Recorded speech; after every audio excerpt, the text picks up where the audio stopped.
Hello my dear ones. आज इस video में मैं बात करने वाली हूँ कुछ ऐसे साइंस के बारे में जिससे कि आप ये पता लगा सकते हैं कि आपके घर का कोई मेंबर धीरे धीरे होपलेसनेस, वर्थलेसनेस, हेल्पलेसनेस, इन सारी फीलिंग्स में डूबता चला जा रहा है। क्योंकि अगर आप अवेयर होंगे तो आप अपने फैमिली मेंबर की जान समय रहते ही बचा पाएंगे, और अगर आपको अवेयरनेस नहीं होगी तो आप अपनी आंखों के सामने ही दूसरे में बहुत ज़्यादा चेंजेस देखेंगे, लेकिन कभी भी आप खतरे का अंदाज़ा नहीं लगा पाएंगे और कोई अनहोनी आपके जीवन में घट सकती है। तो मैं आपको कुछ साइंस के बारे में बताने वाली हूँ जिससे कि हमें ये पता चल जाता है कि कोई इंसान धीरे धीरे अपना कॉन्फिडेंस, अपनी होप, सब कुछ लूज़ कर रहा है और एक अंधेरे भंवर में जा रहा है। ये वीडियो बनाने की मुझे ज़रूरत क्या पड़ी? जब भी कोई ऐसा केस आता है तो वो सबके लिए आंखें खोलने वाला होता है, और मेरी कोशिश ये रहती है कि मैं अपनी वीडियोस के थ्रू आपको एजुकेट करती रहूं, ताकि एक घर के एग्जाम्पल से न जाने कितने घर बच जाएं और सीख मिल जाए। तो ये जो लेडी है अपनी बेटी को मेरे पास लेकर आई। इनकी बेटी 16 साल की है। अब 16 साल की बेटी को मेरे पास लेकर आई तो वो नॉर्मल तरीके से कुछ और सलाह लेने के लिए या उसकी पर्सनालिटी को इम्प्रूव करने के लिए या कोई करियर एडवाइस इसलिए नहीं लेकर आई, इसलिए लेकर आई क्योंकि उनकी बेटी ने सुसाइड अटैम्प्ट किया।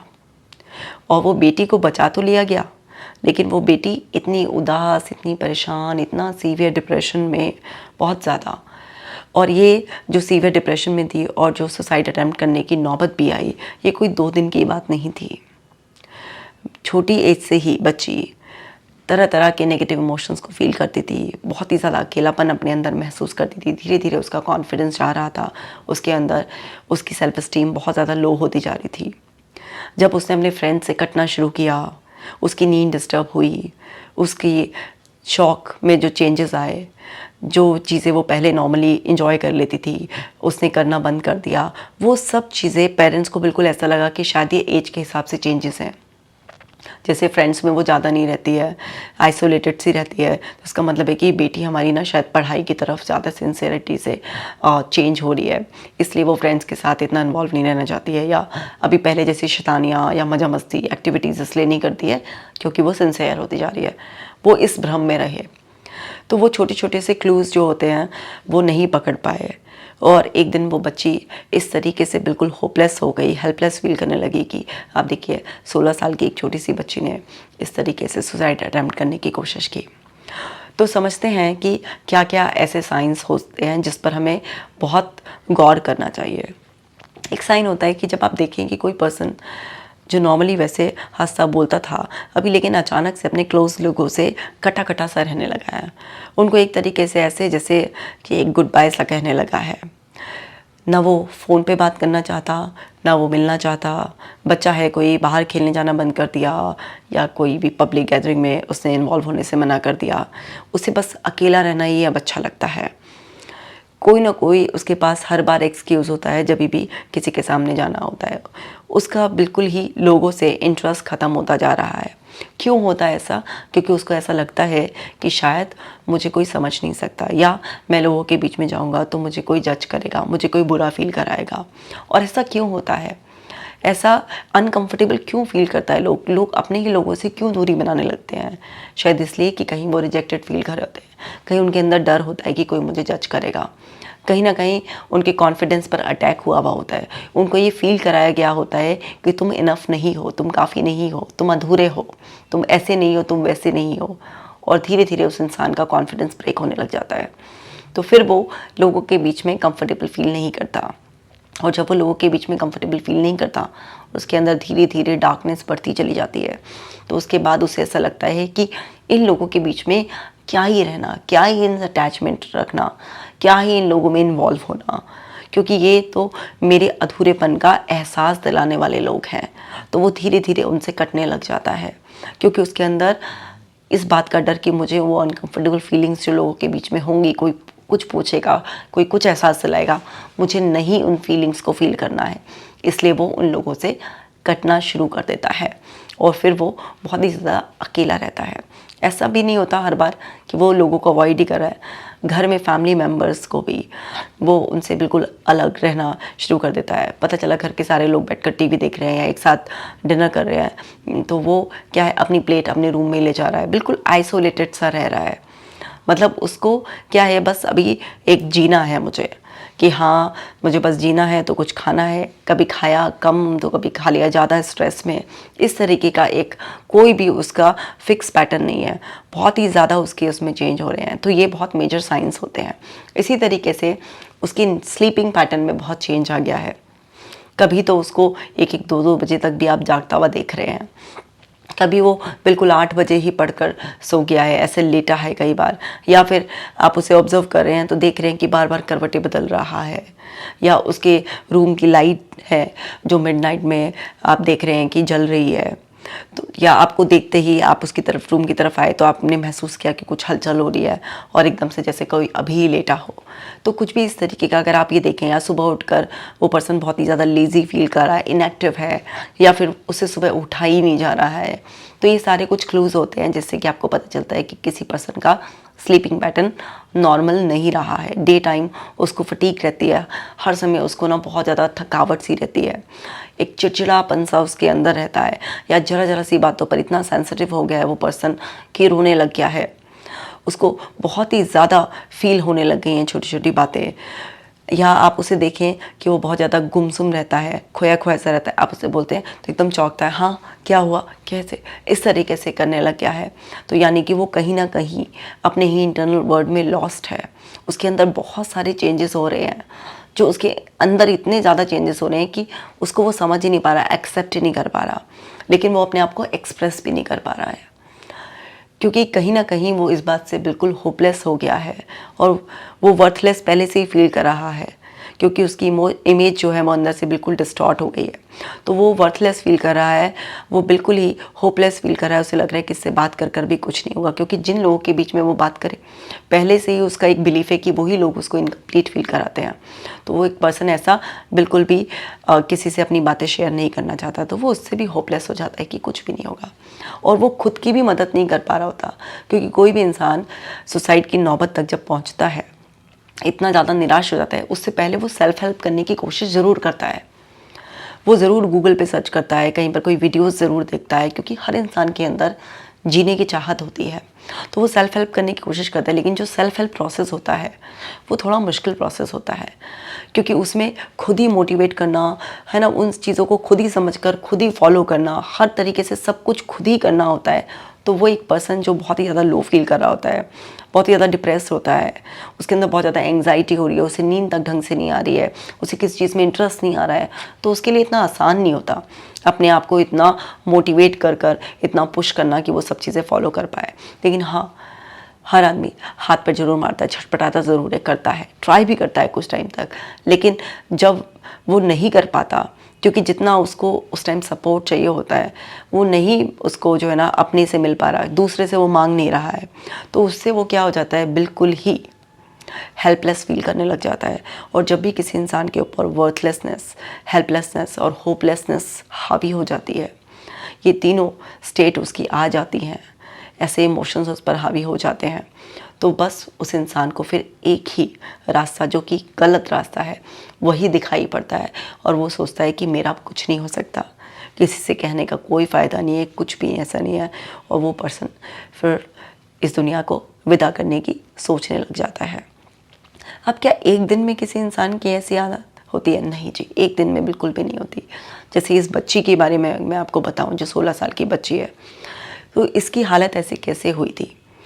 जब ये पैदा हुई तो ये दूसरे नंबर की सिस्टर थी, मतलब इससे एक बड़ी सिस्टर थी, ये दूसरे नंबर की इनकी बेटी थी। तो जब ये हुई तो इसमें ये था कि दूसरी लड़की हो गई।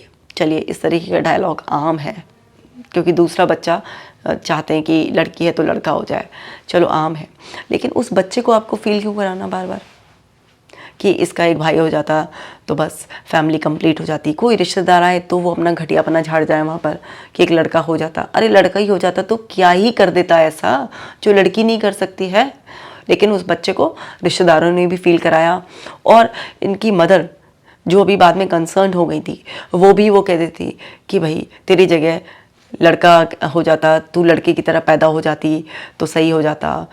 अभी तो लोग कहते हैं एक लड़का है, अब मेरे अंदर तो हिम्मत नहीं है एक और लड़का पैदा करने की। ये सब फिजूल की वाहियात बातें बच्चों से करने की थोड़ी ना होती हैं। कि जो बच्चा इस दुनिया में आया है, आपको जो है ना ईश्वर ने इतना खूबसूरत तोहफा दिया है, आप उसको एहसास करा रहे हैं कि तू लड़की की जगह लड़का होता और दूसरा भी। तो एक बच्चा आपके साथ कैसे कंफर्टेबल फील करेगा जब उसके अंदर फीलिंग ऑफ अनवांटेड भर दी गई है आपने, कि उसको लगने लगा कि मेरे माँ बाप को तो मैं चाहिए ही नहीं थी, उनको तो बेटा चाहिए था, मैं गलती से इनके यहाँ डिलीवर हो गई। तो वो बच्चा अंदर अंदर ये सब चीज़ें महसूस करता था। ऊपर से बड़ी बहन से उसका लगातार कंपैरिजन। अब 2 बेटियां हैं घर में तो रंग रूप में तो अलग होंगी, नेचर में भी अलग होंगी, शौक में भी अलग होंगी।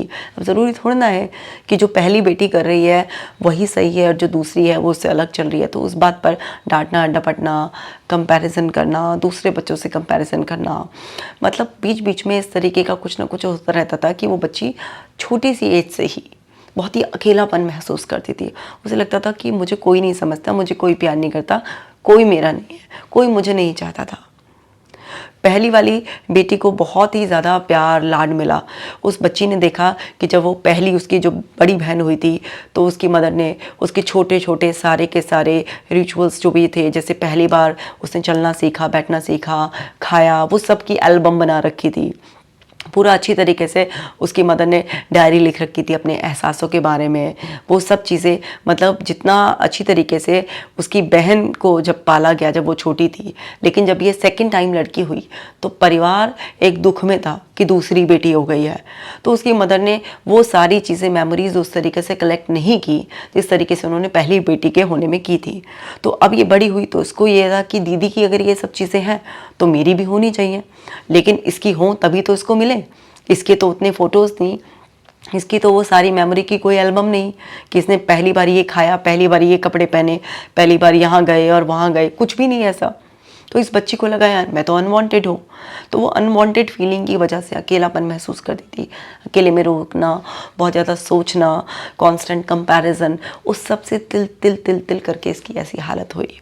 और ऊपर से जब बच्चे में आप चेंजेस देख रहे हो, बच्चे की स्टडी डाउन जा रही है या फिर उसकी नींद इतनी ज़्यादा डिस्टर्ब हो रही है, वो ढंग से खा पी भी नहीं रहा है, सुबह भी उठकर ऐसा ही चिड़चिड़ा सा हो रहा है, बिल्कुल अकेला सा पड़ा है, किसी से मिलजुल नहीं रहा है, ये सारी चीज़ें जो साइंस चेंजेस के दिखाई दे रहे थे, वो सब चीज़ें जो है ना, क्या कहते हैं उसको, अंदर जो बदलाव आ रहे थे, वो सब पेरेंट्स को इस तरीके से लगने लगा कि ये शायद एज की वजह से मैच्योर हो रही है, बड़ी हो रही है, इसलिए इसके शौक बदल रहे हैं और ये सब चीज़ें हैं। आप खुद सोचिए ज़रा, इतना छोटा बच्चा या कोई भी पर्सन है, सबके अपने शौक होते हैं। ऑल ऑफ अ सडन सबके शौक कैसे गायब हो सकते हैं? नहीं गायब हो सकते हैं। शौक ऐसे नहीं होते ना कि गायब हो जाएंगे, शौक बड़ी चीज़ है। लेकिन जब कोई इंसान बिल्कुल ही बदल जाता है तो लोग बस उसे मैच्योरिटी के चादर में कवर करके और सोचते हैं बच्चा मैच्योर हो गया है, ध्यान ही नहीं देते हैं कि कोई और इशू भी हो सकता है। और ये तो मैंने आपको अभी इस वीडियो में चंद साइन बताए हैं, ऐसे सब लोगों के साथ कुछ कुछ अलग साइंस भी हो सकते हैं, लेकिन ये मोस्ट कॉमन साइन है जिसमें किसी इंसान की नींद में, के स्लीपिंग पैटर्न में, उसके एपिटाइट पैटर्न में, जो उसकी भूख होती है उसमें बहुत ज़्यादा ड्रास्टिक चेंज आ जाना, या उसका बिल्कुल आइसोलेटेड रहना, उसका सब लोगों को एक तरीके से कम्प्लीटली अवॉइड करना, बहुत जल्दी जल्दी मूड स्विंग्स होना, कभी एकदम इरिटेट हो जाना, कभी एकदम से रो जाना, कभी छोटी सी बात पर थोड़ा बहुत नॉर्मल हो जाना, मतलब अलग तरीके से उसके मूड स्विंग्स बहुत ही ज़्यादा हो रहे हैं, उसके कोई शौक़ नहीं रहे हैं, वो सब चीज़ों को बिल्कुल ऐसे नीरसता हो गई है उसके लिए ज़िंदगी में। ये सब चीज़ें जो हैं आपको ये बताती हैं, ये सारे मेन साइंस है, कॉमन साइंस है, ये आपको ये बताते हैं कि भाई ये सब ना अलार्मिंग साइंस है कि कुछ ना कुछ तो बहुत बड़ा चेंज हो रहा है। अगर वो बच्चा है, मान लीजिए उसके स्टडी में चेंज आ रहा है, कोई पर्सन बड़ा है, मैच्योर है, अब उसका काम करने में मन नहीं लग रहा है, वो नहीं कर पा रहा है उतना, तो बहुत सारे अलग अलग लोगों के हिसाब से भी, अलग अलग एज ग्रुप के हिसाब से भी कुछ साइंस डिफर कर सकते हैं। तो ये लेकिन मोस्ट कॉमन बिहेवियरल चेंजेस एक पर्सन के अंदर आते हैं, क्यों? क्योंकि उसके थॉट प्रोसेस में बहुत ज़्यादा चेंज हो रहते हैं। और जो डोमिनेंट वो होता है वो होपलेसनेस, हेल्पलेसनेस एंड उसके अंदर वर्थलेसनेस होती है। ये 3 चीज़ें होती हैं। तो यहाँ पर जैसे मैंने इस केस के बारे में भी आपको समझाया, या इन जनरल भी अगर आप कभी देखें किसी भी पर्सन में इस तरीके के कोई मेजर चेंजेस हैं, तो प्लीज़ आप उसे मैच्योरिटी की चादर में कवर मत कीजिएगा। आप समझिएगा कि इस पर्सन के इंटरनल वर्ल्ड में कुछ बहुत ही मेजर चेंजेस आए हैं, जो ज़रूरी नहीं है कि कोई रीसेंट इवेंट तलाशें आप कि ऐसा तो कुछ हुआ नहीं अभी, नहीं 2 दिन पहले तो कुछ नहीं हुआ, 2 महीने पहले तो ऐसा कुछ नहीं हुआ। वो तिल तिल तिल तिल करके आ रहे होते हैं, लेकिन बूंद बूंद से घड़ा भरा होता है, और जब वो छलकने लगता है पता तभी चलता है। तो इस तरीके से रीसेंट इवेंट्स में मत अटक जाइएगा कि ऐसा तो कुछ हुआ नहीं जिसकी वजह से ये सब चीज़ें फील हो रही हैं। ये सब बहुत लंबे समय से चलता आ रहा भी हो सकता है, लेकिन आपकी अवेयरनेस किसी इंसान की ज़िंदगी बचा सकती है। अब ये बच्ची को तो ईश्वर ने जीवन दिया था, तो जब इसने सुसाइड अटैम्प्ट किया तो देखिए, कहते हैं ना कि जब जिसने कुदरत ने भेजा हो कि तुमको जीना ही है तो वो हो जाता है। अब इस बच्ची ने आइडिया वही लिया कि अपने आप को लटका लो पंखे से। तो जब ये लटकाने को वो हुई तो इसका स्टूल विस्टूल फिसल गया, तो आवाज़ से होने लग गई। तो वो उससे जो है ना, उसकी मदर ने खिड़की से देख लिया, वो तैड़ फैड़ में पूरा खिड़की विड़की का शीशा तोड़कर अंदर पहुँचे तो बच्ची को बचा लिया गया।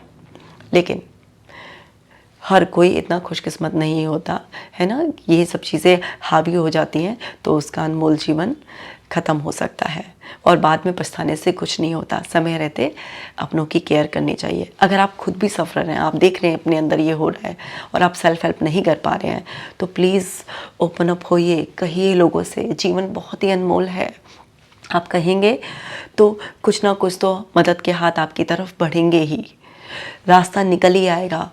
कोई भी ऐसी मुश्किल नहीं है जिसका समाधान ना हो, हर समस्या का समाधान, यकीन कीजिए। इतनी सी हिम्मत जुटाइए, इतनी सारी मदद आपके पास आ जाएगी। लेकिन जीवन बहुत ही अनमोल है, जीना है खुशहाल तरीके से जीना है, तो अपना भी खास ख्याल रखिए और अपनों का भी खास ख्याल रखिए। ये अवेयरनेस वीडियो है, ज़रूर सब तक शेयर कीजिए ताकि लोग खुद को और अपनों को बहुत अच्छी तरीके से समय पर संभाल पाएँ। मैं मिलूँगी आपसे नेक्स्ट वीडियो में, आप अपना खास ख्याल रखिएगा।